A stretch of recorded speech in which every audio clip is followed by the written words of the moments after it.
যেই হোক, যেই দলেরই হোক, যেই মতেরই হোক, যেই ধর্মের হোক, সেটা আমরা করব। তাদের বিরুদ্ধে যদি কোনো অভিযোগ থাকে, মামলা হয়, অবশ্যই তারা শাস্তির আওতায় যাবেন। কিন্তু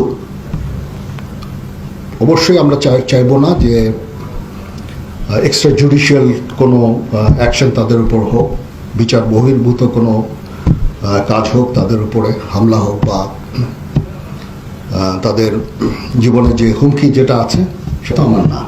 এটা অবশ্যই পুলিশ তদন্ত করবে, প্রয়োজন হলে মামলা করবে এবং তারা তাদেরকে বিচারের আওতায় নিয়ে আসবে। মাইনরিটি একটা ইস্যু নিয়ে কিছু সংস্কার করতে চাচ্ছে এবং একটা ফ্রি ফেয়ার ইলেকশন করতে চাচ্ছে। সেটার জন্য যে ধরনের যতদূর সহায়তা তারা আমাদের কাছে চাবেন সেটা আমরা করব।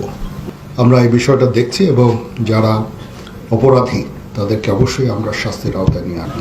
এই অরাজক পরিস্থিতির মাধ্যমে নিজেদের ক্ষতি না করি।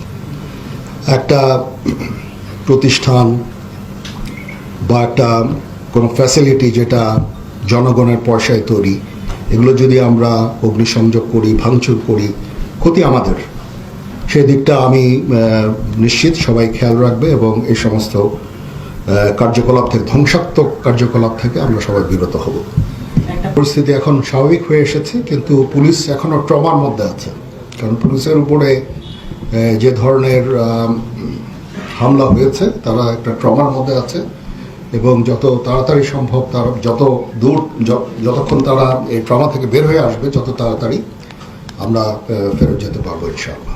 ততদিন পর্যন্ত আমরা থাকবো যতক্ষণ পর্যন্ত না পুলিশ কনফিডেন্ট হবে। তারা যখন কনফিডেন্ট হয়ে যাবে তখনই আমরা চলে যাব এবং আমি ততদূর পর্যন্তই আমরা থাকবো, ততদিন পর্যন্ত আমরা থাকবো।